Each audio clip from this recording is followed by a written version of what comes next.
Bismillahirrahmanirrahim. Welcome to MD-CAT Chemistry with MPhil scholar Abdul Wasir from Government College University Lahore. Dear students, हमारा MD-CAT का आज तीसरा lecture और इस तीसरे लेक्चर के अंदर हमने टॉपिक 2 के दो टॉपिक हैं वो हमने डिस्कस करने हैं, आखिरी दो, और उससे पहले हमने सब कुछ क्लियर कर लिया था। टॉपिक 1 फिजिकल केमिस्ट्री का और टॉपिक 2 भी हमने क्लियर कर लिया था। डियर स्टूडेंट्स, आज का जो टॉपिक है वो स्ट्रक्चर ऑफ आइस के आइस का स्ट्रक्चर कौन सा है, इसके अंदर चंद एक बातें हैं, वो बातें आपने ज़रा याद रखनी है। पहले नंबर पर आइस अगर एमसीक्यू में आए तो ये क्रिस्टलाइन सॉलिड होता है, 3 डायमेंशनल इसके अंदर अरेंजमेंट होती है। इसके दो स्ट्रक्चर्स होते हैं, एक इसका हेक्सागोनल स्ट्रक्चर होता है, एक इसका क्यूबिक स्ट्रक्चर होता है। आइस चूंकि सॉलिड फॉर्म के अंदर है तो इसके ये दो पॉसिबल स्ट्रक्चर हैं और ये डिपेंडेंट होते हैं टेम्परेचर के ऊपर। अगर टेम्परेचर बहुत कम हो यानी -80 डिग्री से भी कम हो तो फिर हमारे पास यहाँ पे जो चीज आएगी वो है इसका, आप क्या मैसेज कर रहे हैं? अच्छा, रिकॉर्डिंग बच्चे आपको मिल जाएगी, यूट्यूब से मिल जाती है, तो no need to worry about it. पहले फोकस करें टाइपिंग टूपिंग पे, फिलहाल टाइम ज़ाया ना करें। सो हम डिस्कस कर रहे हैं आइस का जो स्ट्रक्चर है। स्ट्रक्चर ऑफ आइस दो हैं, एक हेक्सागोनल है अगर नॉर्मल टेम्परेचर के ऊपर यानी -80 से ज्यादा टेम्परेचर है तो -79 है या -50 है, तो इस पे या -2-3 जो आम आइस होती है वो हेक्सागोनल स्ट्रक्चर में होती है। अगर टेम्परेचर इससे कम हो जाए -80 डिग्री से तो ये क्यूबिक स्ट्रक्चर के अंदर कन्वर्ट हो जाता है। अब उसके बाद आइस की एक खास इंफॉर्मेशन, 10% ये अर्थ क्रस्ट जो जमीन है, लैंड है, उसको कवर करती है, यानी पहाड़ों के ऊपर जो पड़ी होती है, ग्लेशियर्स हैं, और 7% जो है वो ओशियन के अंदर होती है, जो कि जो समंदर हैं उसमें उस समंदर वाले जो बर्फ है 7% टोटल उनका पानी जो है वो आइस की फॉर्म में मौजूद होता है। उनके 7% जो समंदर है वो आइस की फॉर्म में। उसके बाद ये हमने पहले पढ़ी हुई है कि 9% इसमें वॉल्यूम और स्पेस ज्यादा होती है, ये डेंस कम होती है वाटर से, आइस का इसकी डेंसिटी कम होती है जिसकी वजह से ये पानी की सतह के ऊपर तैरना स्टार्ट हो जाती है। इंसुलेटर के तौर पर एक्ट करती है। इंसुलेटर के तौर पर मतलब जो नदी नालों में या जो झीलों के अंदर सर्दियों के अंदर जो ठंडे इलाकों में झीलें जम जाती हैं लेकिन जिंदगी उसके नीचे भी होती है, पानी के नीचे, वहां पे मछलियां वगैरह जिंदा रहती हैं। वजह क्या होती है? जो 9% स्पेस होती है ये इंट्रैप्ड एयर आ जाती है मॉलिक्यूल्स के दरमियान में, वो एयर मजीद ठंड नीचे जाने से रोक लेती है जिसकी वजह से निचले जो जानदार हैं वो फ्रीज नहीं होते और वो अपना मेटाबॉलिज्म और अपने चीजें कंटिन्यू करते हैं। वाटर की जो डेंसिटी है, मैक्सिमम डेंसिटी वाटर की 4 सेल्सियस पे होती है। याद रखना, वाटर का स्ट्रक्चर और है, आइस का स्ट्रक्चर और है। अगर वाटर का स्ट्रक्चर पूछता है तो वाटर का टेट्राहेड्रॉन है स्ट्रक्चर इसका, यानी टेट्राहेड्रल टाइप है। अब स्ट्रक्चर हमें कैसे पता चलेगा? शेप और ज्योमेट्री के चैप्टर नंबर 6 में मैं बताऊंगा, जो ट्रिक्स हैं हम इंशाल्लाह यूज करेंगे कि हमें कैसे पता चलेगा कि किस चीज का क्या स्ट्रक्चर होगा। तो हमें जस्ट इस इलेक्ट्रॉन जितने बॉन्डेड एटम्स हैं और साथ में लोन पेयर कितने हैं तो वो हमें ज्योमेट्री बताएंगे, वो मैं बाद में इंशाल्लाह बताऊंगा आपको। वो बड़े सिंपल से सादा से देख के पता चल जाता है, आई कैचिंग एमसीक्यूज होते हैं। उसके बाद आइस स्लिपरी है। स्लिपरी का मतलब क्या है कि जब हम आइस पे चलते हैं तो हमें फिसलन महसूस होती है। वजह क्या होती है? वजह ये होती है हमारे पाँव और आइस के दरमियान में फ्रिक्शन पैदा होगी। वो फ्रिक्शन की वजह से हीट पैदा होती है, किनेटिक एनर्जी बढ़ती है, किनेटिक एनर्जी के बढ़ने की वजह से आइस पिघल जाती है। यानी इसका मतलब ये हुआ आइस की सरफेस के ऊपर एक छोटी माइक्रो फिल्म वाटर की आ जाती है जिसकी वजह से फिसलन जो है हमें महसूस होती है। उसके बाद नेक्स्ट जो है हमारे पास lattice structure of crystalline solid. तो ये हमारा आखिरी टॉपिक है चैप्टर नंबर 4 का। अब जिस बच्चे ने चैप्टर 3 सॉरी जिसने चैप्टर 3 और चैप्टर जो टॉपिक 2 है वो नहीं किया तो वो YouTube पे वीडियो देख लें तो वहां से इंशाल्लाह क्लियर हो जाए।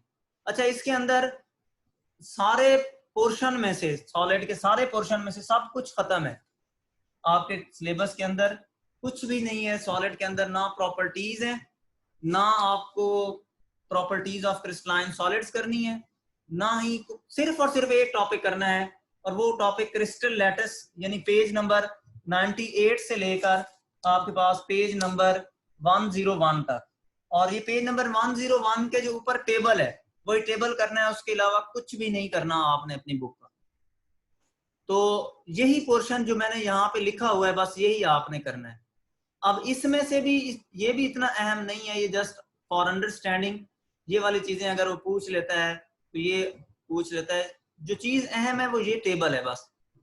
अब एक टेबल तो ये है, दूसरा बुक के ऊपर इस जगह के ऊपर ये जो खाली जगह यहाँ पे जगह नहीं थी, यहाँ पे इनकी एग्जाम्पल्स हैं, तो एग्जाम्पल्स आपने बुक से कंफर्म कर लेनी है। और बाज दफा ये पूछता है कि जी कार जैसा कि हमारे पास डायमंड है, डायमंड का क्या स्ट्रक्चर होगा, ग्रेफाइट का क्या स्ट्रक्चर होगा। इसी तरह हमारे पास हालांकि डायमंड और ग्रेफाइट इलेक्ट्रोप्स हैं एक दूसरे के, लेकिन डिफरेंट है।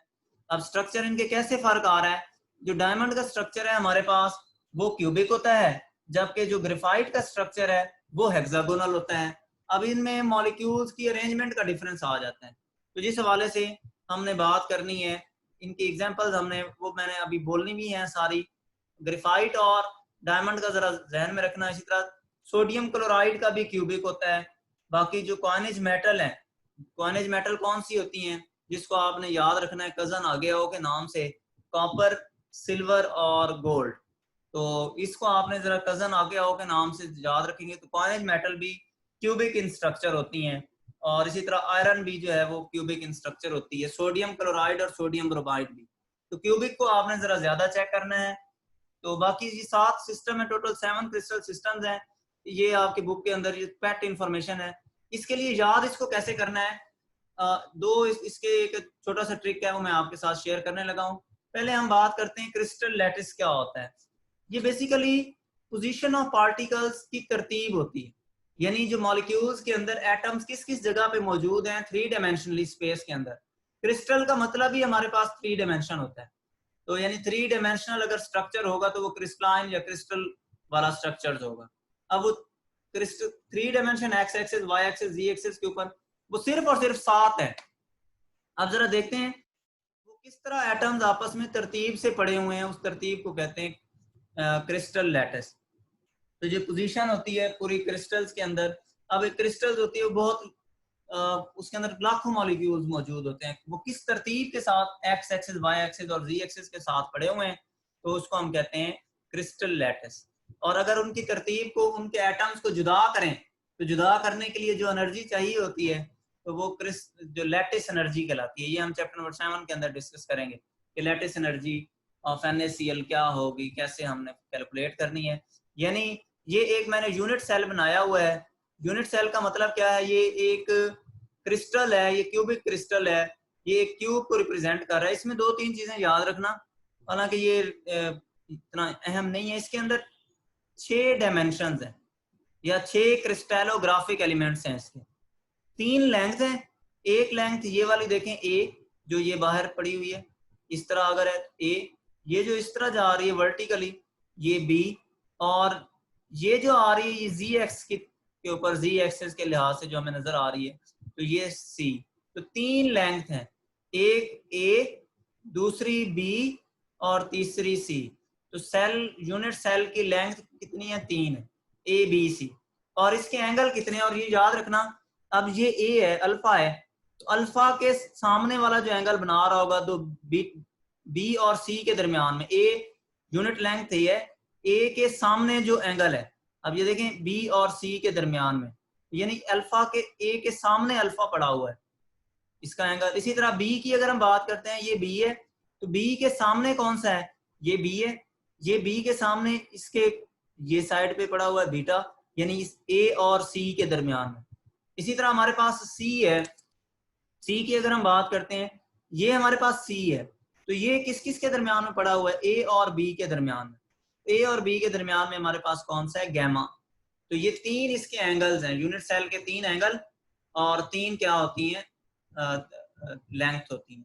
तो इन्हीं एंगल्स और इन्हीं लेंथ को अगर आपने फर्क कर लिया, पता चल गया, तो ये 7 की 7 क्रिस्टल सिस्टम जो है ये आपको आ जाएंगी।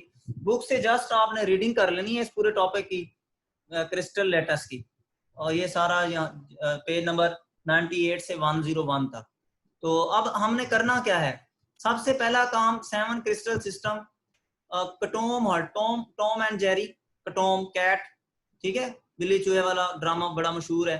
कटोम हर्ट, सी टॉम, कटोम यानी क्यूबिक, टेट्रागोनल, आर्थोरोम्बिक, मोनोक्लिनिक। कटोम हर्ट, हर्ट में क्या आएगा, हेक्सागोनल, रोम्बिक या सॉरी रोम्बोहेड्रल और ट्राइक्लिनिक। तो ये 7 क्रिस्टलाइन इसी तरतीब के साथ नीचे आपने लिख देनी, cubic, tetragonal, orthorhombic, monoclinic, hexagonal, rhombohedral और ट्राइक्लिनिक। जब आपने ये चीजें लिख दी हैं बस फिर मसला आपका खत्म हो गया। जो प्रॉब्लम थी वो यहां तक आती थी। अब मसला कैसे खत्म हुआ, हमें कैसे पता चला, आपने ये जो इक्वल्स के साइन लगे हुए हैं अनइक्वल वाले ये छोड़ देने। आपने पहले सारे ए बी सी ये यूनिट जो लेंथ है ये आपने कर लेनी, फिर आपने alpha beta gamma, alpha beta gamma, पहले आपने इन सारों को कर लेना है। फिर पहले वाले में फिर आपने दूसरे नंबर पर क्रॉसिंग स्टार्ट कर लेनी है। यहां से क्रॉसिंग स्टार्ट की बी और सी के दरमियान, यानी पहले में कोई क्रॉसिंग नहीं है, दूसरे में आखिरी दो पे क्रॉसिंग, फिर तीसरे में दोनों में क्रॉसिंग, यानी ये गिनती पहले इधर फिर इधर और इधर इन दोनों को क्रॉस कर दिया, फिर इस उल्टी गिनती स्टार्ट कर लेनी है। इसको और इसको क्रॉस कर दिया, फिर इसको क्रॉस कर लिया, फिर कोई नहीं आपने क्रॉस करनी। यानी क्रॉसिंग आपने किस तरह चेक, पहले आपने क्रॉसिंग नहीं की पहले के अंदर, दूसरे के अंदर किसको क्रॉस कर दिया, आपने क्रॉस कर दिया बी और सी के दरमियान में अनइक्वल, फिर दोनों को अनइक्वल, फिर उल्टी गिनती स्टार्ट कर दी इस तरह, इन दोनों को क्रॉस कर दिया, फिर यानी ये इस तरह और ये इस तरह आके फिर इस तरह आ जाए, ये जो एरो इस तरह करके आपने, उसके बाद फिर आखिर में भी क्या हो जाएगा, दोनों को क्रॉस कर देना है ट्राइक्लिनिक के अंदर। उसके बाद ये जो एंगल्स हैं, पहले 3 एंगल को कुछ भी नहीं करना, ये 90 के एंगल के ऊपर होते हैं पहले 3, यानी कटो से पहले कटोम, जो कटोम का बीटा एंगल होता है उसको पहले एंगल को निकाल देना है, फिर दूसरे एंगल को निकाल देना है। पहला एंगल नॉट इक्वल टू 90, फिर दूसरा एंगल जो गैमा है वो इसका हेक्सागोनल का, यानी जो आइस का स्ट्रक्चर है नॉर्मल उसमें 120 डिग्री, आप देखें ना आइस के स्ट्रक्चर को, हेक्सागोनल बेंजीन का स्ट्रक्चर आपके जहन में आ जाएगा, तो 120 के तौर पर आपको नजर आएगा, हेक्सागोनल स्ट्रक्चर आ जाएगा। उसके बाद रोम्बोहेड्रल। अब रोम्बोहेड्रल की अगर हम बात करते हैं, इसमें आपने ये तीनों बराबर हैं लेकिन 90 और 120 के दरमियान में, 90 से बड़े हैं 120 के छोटे से कम है, यानी ये जो रोम्बोहेड्रल है ये इससे मैच तो कर रहा है, लेकिन ये सारे 90 के इक्वल थे, ये 90 से और 120 के दरमियान में, और लास्ट वाले कोई एक से बराबर नहीं है ना, लास्ट की यूनिट ट्राइक्लिनिक तो है ही बड़ा आसान सा, ट्राइक्लिनिक और क्यूबिक इसमें सारे क्लियर है और ट्राइक्लिनिक के अंदर सारे अनक्लियर हैं। तो ये दो चीजें तो आपको जरा आइडिया तन पता चल जानी चाहिए। अब इसकी जरा एग्जांपल्स हैं, एग्जांपल्स इसकी जरा कर लेते हैं, इसकी एग्जांपल्स कौन कौन सी हैं। बच्चे अपना कैमरा ऑफ करें, इसकी एग्जांपल्स कौन कौन सी हैं। अब इन एग्जांपल्स के अंदर अगर हम बात करें तो हमारे पास पहले नंबर पर है क्यूबिक। क्यूबिक की मैंने अभी आपको बातें बताई हैं, कौन कौन सी एग्जांपल्स हैं, क्वार्नेज मेटल की हैं। क्वार्नेज मेटल कौन सी है, कजन आ गए हो, यानी कौन सी, कॉपर सिल्वर गोल्ड, और सोडियम क्लोराइड और सोडियम ब्रोमाइड और डायमंड, साथ में आयरन भी इसके अंदर मौजूद है जो पहली है। नंबर 2 पे टेट्रागोनल के अंदर, टेट्रागोनल में क्या होगा, एक स्टेनस है, स्टेनस को टिन बोलते हैं, स्टेनस ऑक्साइड है, उसके बाद SnO2, फिर मैंगनीज ऑक्साइड है MnO2 और NH4Br अमोनियम ब्रोमाइड। क्लोराइड था सोडियम क्लोराइड और सोडियम ब्रोमाइड, तो वो कौन से थे, क्यूबिक के अंदर। और अगर इनकी हम बात करते हैं स्टेनस की, स्टेनस ऑक्साइड की, मैंगनीज ऑक्साइड की और अमोनियम ब्रोमाइड की NH4Br, ये हमारे पास टेट्रागोनल है। फिर आर्थोरोम्बिक, फिर अहम आता है इसमें आयोडीन का। आर्थोरोम्बिक में आयोडीन, रोम्बिक सल्फर, सल्फर की दो टाइप हैं उसमें, रोम्बिक है और मोनोक्लिनिक है। तो रोम्बिक एलोट्रोपिक फॉर्म्स हैं इसके अंदर, रोम्बिक सल्फर, बेरियम सल्फेट और पोटाशियम सल्फेट। तो आर्थोरोम्बिक की ये 4-5 एग्जांपल्स हैं। उसके बाद मोनोक्लिनिक की, मोनोक्लिनिक की कौन सी है? शुगर, सल्फर, उसके बाद borax, sodium sulphate, sodium sulphate decahydrate यानी Na2SO4.10H2O। और जो आपने याद रखनी है कार्बन और इसके हवाले से, जो डायमंड और ग्रेफाइट के हवाले से बात थी, वो जरा याद रखना। ग्रेफाइट का हेक्सागोनल है और डायमंड का जो है वो कौन सा है? क्यूबिक स्ट्रक्चर आ जाएगा। उसके बाद नेक्स्ट जो है हमारे पास ग्रेफाइट हेक्सागोनल का, जिंक ऑक्साइड ZnO2, इसी तरह cadmium sulphate CdS, ice, zinc और कैडमियम। आइस का अब यहाँ पे कौन सा रखा हुआ है उन्होंने? हेक्सागोनल। मैंने 2 स्ट्रक्चर बताए हैं। किस पे डिपेंड करता है? ज्यादातर हेक्सागोनल है। अगर -80 से ज्यादा टेम्परेचर चला जाता है तो फिर हमारे पास क्या आ जाता है? वो क्यूबिक बन जाती है। उसके बाद आखिरी 2 रोम्बोहेड्रल। रोम्बोहेड्रल में हमारे पास बिस्मिथ है, एल्युमिनियम ऑक्साइड है, इसके अलावा सोडियम नाइट्रेट है और पोटाशियम नाइट्रेट है। जबकि ट्राइक्लिनिक के अंदर हमारे पास H3BO3 है, आर्थोबोरिक एसिड, इसी तरह K2Cr2O7, पोटाशियम डाइक्रोमेट और CuSO4 पेंटाहेड्रेट, कॉपर सल्फेट, 5 उसके अंदर वाटर के मॉलिक्यूल। तो ये आपका जो टॉपिक था MD गैट का टॉपिक नंबर 2, ये हमारा कंप्लीट हो गया है। अब हम डिस्कस करने लगे हैं जो क्वेश्चंस हैं, प्रैक्टिस टेस्ट। ये वाला प्रैक्टिस टेस्ट मैंने करा दिया है आपको कि lowest possible temperature of an ideal gas, ये हो गया है हमारे पास प्रैक्टिस टेस्ट। अब जरा इसकी अगर हम बात करते हैं, ग्राफ बिटवीन किस किस के दरमियान में P on y axis and 1/v on x axis. Graph आपने बनाना है, प्रेशर को y एक्सिस पे, 1/v को x एक्सिस पे रख देना है।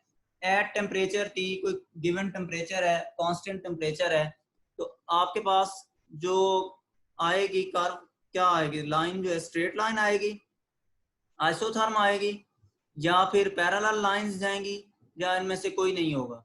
तो ये आपने जरा इनमें से चेक आउट कर लेना है कि ये इसका क्या आंसर होगा। ये प्रैक्टिस टेस्ट 2 है, टॉपिक 2 का। पहले भी हमने किया था, दोबारा हम करने जा रहे हैं।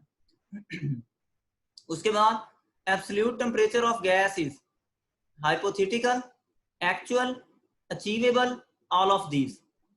इनको आपने सिलेक्ट करना है कौन सा ठीक है और कौन सा गलत है। उसके बाद 1 dm cube of O2 at STP has mass। 1 dm cube oxygen है, उसका STP के ऊपर कितना मैस होगा? 0.0899 ग्राम, 0.14384 ग्राम, 1.4384 ग्राम और 0.899 ग्राम। तो इनमें से आपने कैलकुलेट करके बताना है। कैसे कैलकुलेट करेंगे ये मैंने पहले बताई हुई है। वेपर प्रेशर,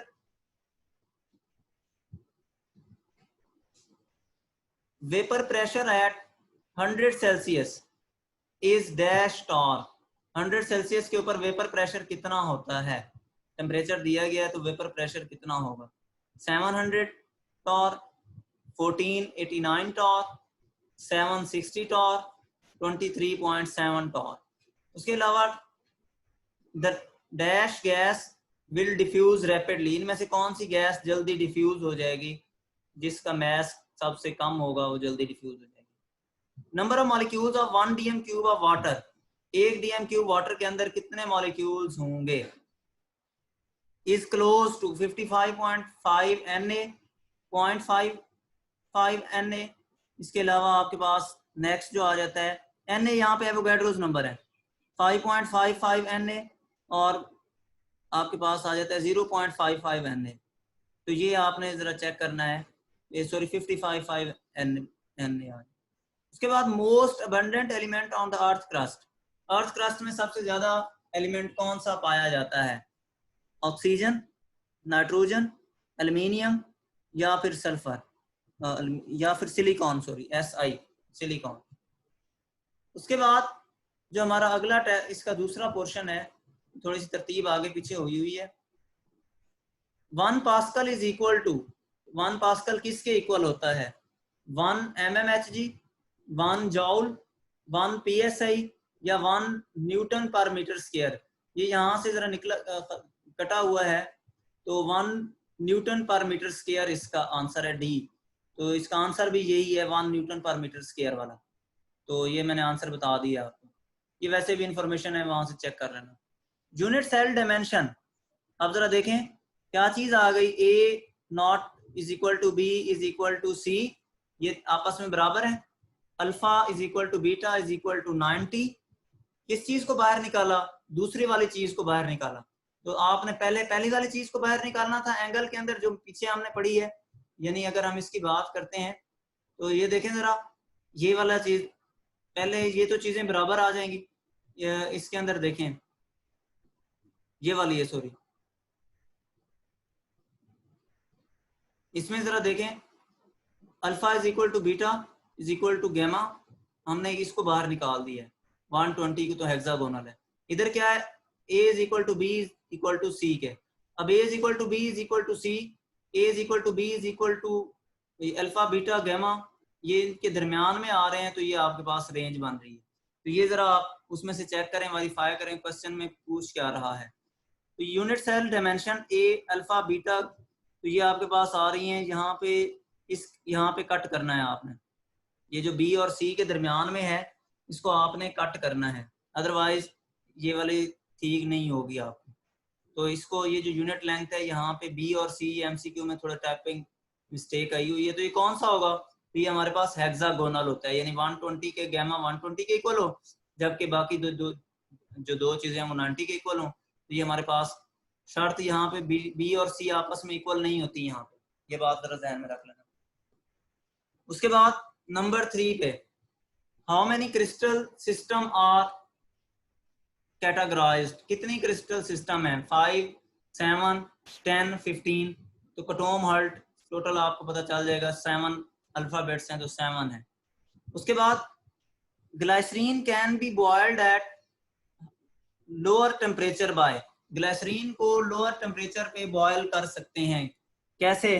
फ्रैक्शनल डिस्टिलेशन के जरिए से, वैक्यूम डिस्टिलेशन के जरिए से, डिस्ट्रक्टिव डिस्टिलेशन के जरिए से, या फिर रिफॉर्मिंग से। तो ये चारों की चारों डेफिनेशन अगर आपके जहन में है, फ्रैक्शनल डिस्टिलेशन में बॉइलिंग पॉइंट की बेस पे हम करते हैं, डिस्ट्रक्टिव डिस्टिलेशन के अंदर हाई टेम्परेचर और प्रेशर के ऊपर in the absence of oxygen में हम कर लेते हैं। रिफॉर्मिंग तो कंसेप्ट ही कुछ और है, वो तो आइसो ऑक्टेन वगैरह बनाने वाला कंसेप्ट है, ऑक्टेन नंबर आपने बढ़ाने हैं, स्ट्रेट चेन को ब्रांच चेन में कन्वर्ट करना है। तो वैक्यूम डिस्टिलेशन क्या होती है, ये लास्ट लेक्चर के अंदर मैंने बताया था। तो इसका आंसर आपने चेक कर लेना है कौन सा आंसर होगा। उसके बाद sugar crystal belong to the system, अब शुगर किससे बिलोंग करती है? मोनोक्लिनिक से। तो ये कहां से अब आ गया MCQ, ये आ गया है आपके जो एग्जांपल्स हैं। तो यानी इसका मतलब वो जो टेबल अगर आप कर लेना, मेन फोकस ये वाला टेबल अगर आप कर लेते हैं, ये वाला बुक वाला पूरे का पूरा, इसमें इसका तो मैंने आपको बता दिया है, कॉइनेज मेटल, डायमंड और आयरन, ये तो आपको चीजें पता चल जाएंगी। अब आइस का स्ट्रक्चर के अंदर भी आपको यहाँ से पता चल जाएगा, आइस क्यूबिक में भी है, हेक्सागोनल में भी है, बाकियों का भी इसी तरह। आपने ग्रेफाइट का भी आपने जरा चेक करना है, तो ग्रेफाइट भी जो आपके पास है वो किसके अंदर आता है? इस हेक्सागोनल। आइस और ग्रेफाइट, यानी जिस तरह क्यूबिक आ रहा है वॉट, इसका एक ज्यादा बहुत कम टेम्परेचर पे -80 पे तो क्यूबिक आता है आइस का। इसी तरह जो आपके पास ग्रेफाइट का है वो भी आपके पास कौन सा आता है? हेक्सागोनल आता है। तो इसी तरह थोड़ा थोड़ा एक आपने इस तरह करना है, थोड़ा थोड़ा करके इसको करते जाना है, ताकि ये आपके लिए आसानी रह जाए। उसके बाद ये एग्जांपल्स हैं, प्योर पैट इंफॉर्मेशन है, तो ये आपको आनी चाहिए। उसके बाद smallest unit of crystal which represents all characteristics of crystal, जो स्मॉलेस्ट यूनिट होता है किसी भी क्रिस्टल का, जिससे पूरी क्रिस्टल की कैरेक्टरिस्टिक्स बताई जाएं, उसको क्या कहते हैं? क्या कहेंगे जी? Unit cell, crystal lattice, allotropy, या इनमें से कोई नहीं? तो ये आपने जरा चेक आउट करना है। If volume of an ideal gas at 0 Celsius is 273 cm3। अगर 0 सेल्सियस पे वॉल्यूम कितना है 273 है, what will be the volume at 100 Celsius. 100 Celsius पे इसका वॉल्यूम कितना होगा, ये 100 सेल्सियस लास्ट में लिखा हुआ है। सो आपने जरा कैलकुलेट कर लेना है, फार्मूले मैंने आपको बताए हुए हैं, ना समझ आए तो फिर ये ट्रिक है वैसे बेसिकली, इसका भी एक खास ट्रिक है, वो जब इसका मैं आंसर बताऊंगा फिर मैं इंशाल्लाह आपको ये ट्रिक भी बता दूंगा कौन सा ट्रिक है। उसके बाद आपने वैसे फार्मूले के मुताबिक कैलकुलेट करना है, मैंने ट्रिक आपको बाद में बताना है। चार्ल्स लॉ इज एप्लीकेबल, कहाँ एप्लीकेबल होता है, when temperature is in dash scale. कब चार्ल्स लॉ कब एप्लीकेबल हो सकता है, कब ठीक हो सकता है, जब टेम्परेचर फ़ारेनहाइट स्केल में हो, सेल्सियस स्केल में हो, केल्विन स्केल में हो, या इन सारों में हो। तो ये आज हमारा टॉपिक था। तो thank you so much for joining my class, और इसके साथ ही नेक्स्ट लेक्चर इंशाल्लाह कल हम डिलीवर करेंगे। और ये आपकी एक तो आपने मुझे MCQs जिस तरह पहले आपने सेंड किए हैं वो सेंड कर देना, और या फिर जो यूट्यूबर्स हैं वो कमेंट के अंदर या ईमेल के ऊपर आप कर सकते हैं, ईमेल लिंक मैं आपको दे दूंगा abdulbasir8680@gmail.com। तो अब्दुल बसीर ABDULBASER@8680@gmail.com। तो ये आपने या तो ईमेल कर लें या फिर आप व्हाट्सएप वाले जो कॉन्टैक्ट हैं व्हाट्सएप पे आप कर लें, और बाकी जो हैं वो कमेंट के अंदर भी कर सकते हैं।